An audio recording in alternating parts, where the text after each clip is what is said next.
NIO has just released the new ET5 electric sedan, and this vehicle is a game changer with over 1,000 kilometers of range and a price below 41,000 US dollars.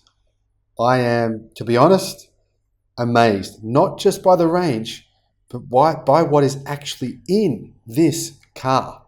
Hello, my friends.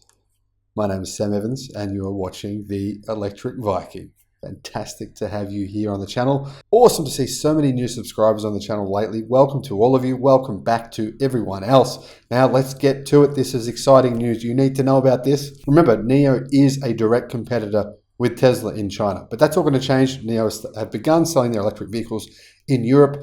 Don't get me wrong here. I don't think it's going to be long until you're going to see these vehicles in the United States, in Canada, in Australia, all over the world, all over the world. That's what NIO is planning to do. The same thing as Xpeng, the same thing as a number of different Chinese car companies, some of which you know about, Volvo, Polestar. Yep.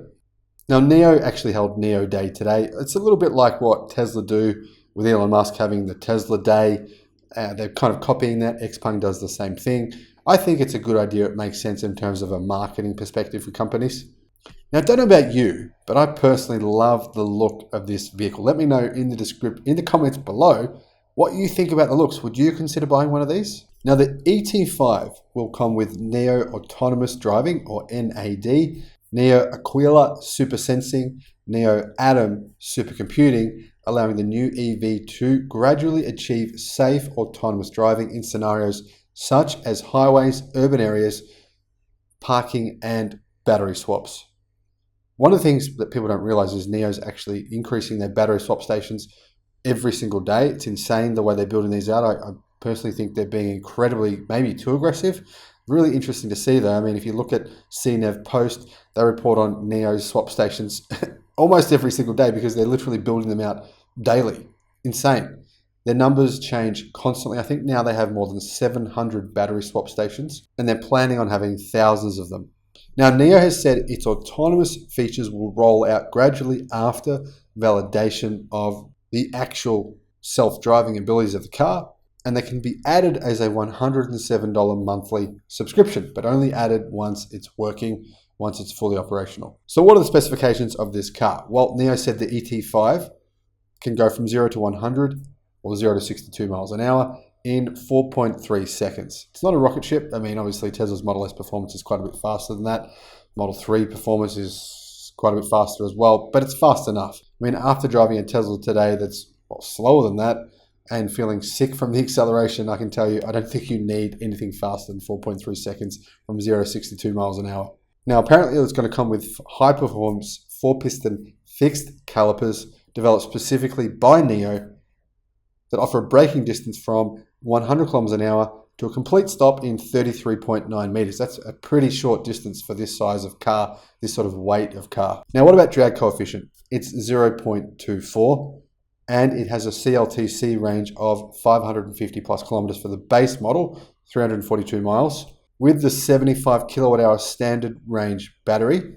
Has a 700 kilometer range or 485 miles with the 100 kilowatt hour long range battery, and over 1,000 kilometers of range with the 150 kilowatt hour ultra long range battery. Now, here's where it gets really interesting though.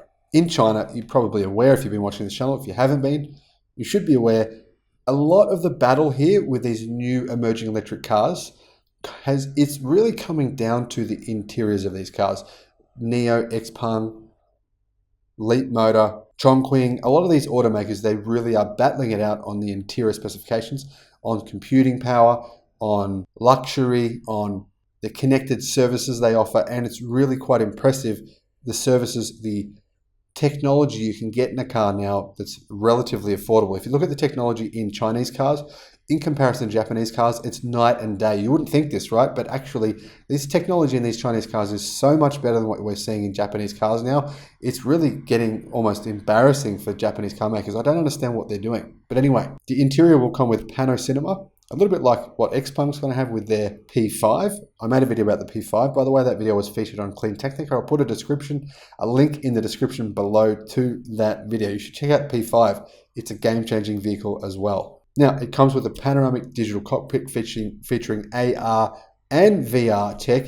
And NIO partnered with AR device company called Nreal to jointly develop AR glasses exclusive to NIO, which can project a 201-inch screen at 6 meters for drivers, like having your own cinema inside your car. Now, there's also a new 256 color curtain of ambient lighting and a Dolby Atmos 7 surround sound system. Deliveries are expected to begin in China in September in 2022. Now, we've got to remember that this vehicle actually is a direct competitor with vehicles like, say, for example, BMW M3, M4, M5. That's the way it's perceived in China. In fact, a lot of customers in China, a lot of people in China perceive NIO as being a more premium brand than BMW, than Mercedes, and Audi. That is the way this company is perceived there. So it's very much a luxury brand. Now, in addition to this information, NIO has revealed that the new ET7 will go on sale on January the 20th, 2022, so basically in a month's time. Now, they also released details for the ET7. I'll make another video about the ET7 for those of you who want to know about that.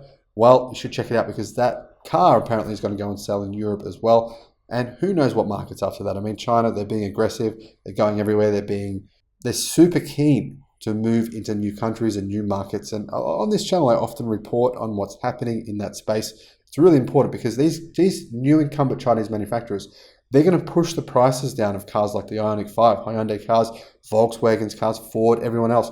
They're going to put price pressure downwards, enabling you to get an EV for less money. That's one of the great things I love about what's happening in this market, in this hugely competitive market in China. It's going to put downward pressure on these prices of luxury EVs and of just standard EVs as well. Thanks for watching the channel. Look forward to seeing you again on the next one.